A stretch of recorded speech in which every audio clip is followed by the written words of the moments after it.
Oke, assalamualaikum warahmatullahi wabarakatuh. Kembali lagi di channel Dokter Lampu TV. Pada video kali ini kita akan servis lampu Philips 8 watt ya, esensial. Di sini terlihat di casing lampu Philips 8 watt 2U. Nah, dan seperti apa caranya? Kita simak video ini sampai akhir. Dan di sini kita memakai anti konslet, skemanya sudah pernah kita bagikan. Nah, dan di sini kita cek cetisnya ya. Kita cek cetis, berhubung ini lampu wattnya sangat kecil sekali, biasanya cetisnya itu enggak begitu kelihatan. Akan tetapi kita cek secara fisik, dia kacanya ada 2 hitam, dan untuk hitam yang 2 seperti ini belum tentu putus dua-duanya. Dan untuk pemasangan kaca bisa kita lihat ya, kaca berada di atas dan jempol kita menekan ke atas, jadi jangan kaca di bawah. Jadi kaca posisi harus di atas, kemudian kita tekan ke atas dan kita congkel. Kemudian kita cek secara fisik apa yang rusak di bagian mesinnya, ada apa enggak ya. Dan untuk resistor masih normal. Di sini nanti akan saya sebutkan resistor apa saja. Nah, dan resistor yang kita perhatikan adalah R3, R5, R6, R4. Ini adalah RB/RE ya. Untuk satu R0 itu adalah R emitor, dan juga yang R5 dan R6 itu adalah resistor basis. Dan biasanya untuk resistor 4 ini jika tidak ada yang terbakar, biasanya drivernya dalam keadaan normal. Dan di sini ada kelihatan ya, kacanya berwarna hitam dua-duanya. Kan kita tes menggunakan anti konslet. Cara pengetesannya cukup mudah. Di bagian filamen, masing-masing filamen kita sentuhkan anti konslet. Jika dia tidak menyala, berarti kaca dalam kondisi putus. Nah, jika nyala seperti ini, kaca dalam kondisi tersambung. Akan tetapi di sini tadi yang sebelah kanan dia terputus ya. Nah, kan tetapi ini sebelum kita lepas, kita gunakan dulu untuk mengetes ini drivernya masih menyala apa enggak. Cara pengetesannya dengan cara kita jumper di bagian kaca yang putus. Ini bisa menggunakan kabel atau dengan menyentuh di bagian yang putus seperti yang biasa kita praktekkan. Nah, kan tetapi di sini saya menggunakan jumper ya. Itu di bagian probe merah-merah itu dia nyambung kabelnya. Kemudian kita sentuhkan anti konslet ke bagian fitting lampunya. Apabila dia berkedip seperti itu, menyala, berarti drivernya dalam kondisi normal. Dan untuk kondisi pengetesan seperti ini, jangan dinyalakan terlalu lama, karena nanti mesin akan terbebani dengan kaca yang sudah putus tadi. Jadi kita tesnya hanya sebentar saja. Nah, kalau biasanya yang di video-video lain itu saya tesnya itu menggunakan kadang tang, kadang kepi besi, intinya untuk menyambungkan dari filamen yang putus tadi. Nah, tetapi kalau fittingnya belum kita lepas, jadi kita jumper seperti tadi. Dan di sini kita lepas kacanya menggunakan tang lancip ya. Usahakan kalau beli tang itu kita beli yang sangat kecil dan juga lancip, karena kalau terlalu besar nanti akan susah jika kita gunakan untuk posisi-posisi yang sangat rapat seperti itu. Jadi kita menggunakan tang yang sangat lancip, atau bisa juga jika kurang lancip kita bisa menggunakan gerinda untuk melancipkannya. Nah, di sini sudah kita lepas kacanya. Kalau kacanya putus seperti itu, kita bisa lebih cepat melepasnya karena kita tidak memikirkan dari kawatnya putus apa enggak.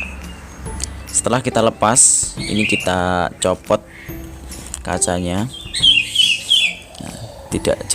Usahakan jangan sampai pecah ya. Jadi kita melepasnya di sini menggunakan korek blower, bisa pakai korek biasa sebenarnya bisa.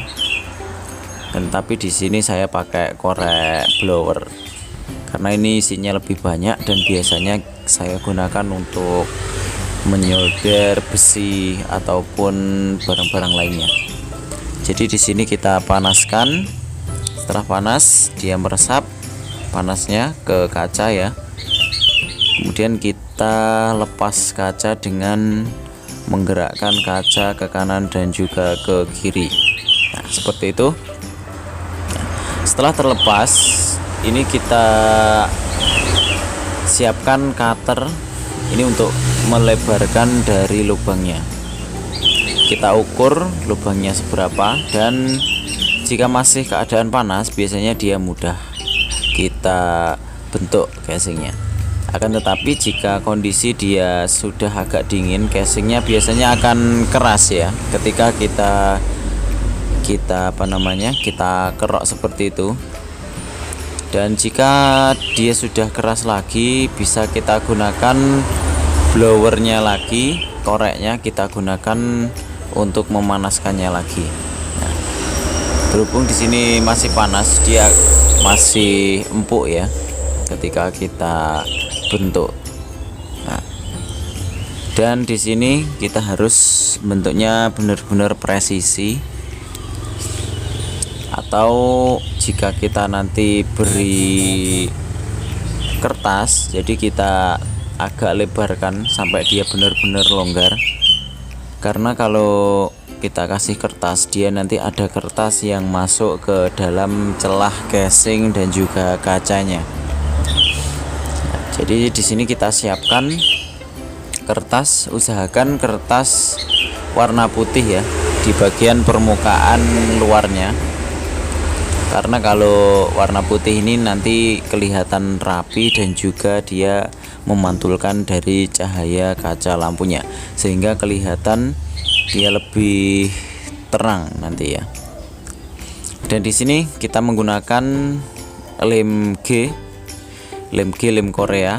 Ini usahakan kalau beli yang original biasanya ditandai dengan wadah dari lem G ini dia lebih kembung, jadi dia tidak langsing ya, dia lebih kembung sehingga isinya pun juga lebih banyak, dan tentu saja untuk perekatannya juga sangat cepat dan juga kuat ya. Nah, tetapi kalau kita membeli yang langsing ya, biasanya dia KW sehingga nanti hasil rekatnya juga sangat kurang sekali. Kemudian setelah kita berikan kertas, di sini kita potong bulat ya. Usahakan serapi mungkin supaya kelihatan sempurna. Nah, dan video ini sebenarnya kemarin sudah saya upload, akan tetapi tidak saya isi suara karena memang saya lagi sibuk ya. Coba saya upload dengan tanpa suara. Dan memang kebanyakan jika tanpa suara untuk usulan teman-teman itu banyak yang kurang paham ya. Jadi di sini saya isi suara dan saya upload lagi. Nah, dan di sini usahakan untuk pemasangan kaca ini kita benar-benar presisi, jangan memaksakan kaca untuk melebar atau mingkup ya. Mingkup itu bahasanya dia melebar ke tengah, menciut ya. Jadi jika kaca kita paksakan, biasanya kalau panas dia lama-lama akan pecah. Nah, di sini setelah kita beri lem G, kita berikan juga lem silikon supaya dia nanti lebih kuat. Karena sifatnya kalau lem G atau lem Korea itu dia sangat kuat, akan tetapi tidak tahan getaran. Dan kita tambahkan lem silikon, dia tidak memiliki kekuatan, akan tetapi dia memiliki elastisitas yang bagus ya. Jadi untuk lem ini saling melengkapi, satunya memberikan kekuatan, kemudian satunya lagi memberikan elastisitas sehingga dia tidak kocak ataupun getar ya. Dan kita siapkan juga di sini kertas untuk space ya, untuk memberikan renggangan antara kawat dan juga jalur PCB, supaya nanti ketika kita tumpuk dia tidak mengonsletkan dari PCB lampu ini ya. Dan untuk pemasangan dari kawat filamen di sini kita pasangkan yang dua itu kanan, dua kiri, jangan sampai melompati dari posisinya ya. Jadi filamennya masing-masing kanan dua dan yang kiri dua. Dan untuk pelintir kawat ini bisa kita buat dari cop. Untuk memompa bola itu bisa kita gunakan untuk pelintiran kawat, dan videonya sudah kita bagikan, sudah ada ya, kemarin saya bagikan videonya. Untuk membuat pelintiran kawat ini memang agak sulit jika kita tidak menemukan bahan-bahan. Nah, jadi kita bisa membuat dari cop bola ya, yang biasa digunakan untuk memompa ketika bola itu sudah tidak keras. Dan di sini kita pelintir sampai rapi ya. Jangan sampai ada kawat yang renggang ataupun dia nempel ke sebelahnya. Jadi benar-benar rapi seperti itu.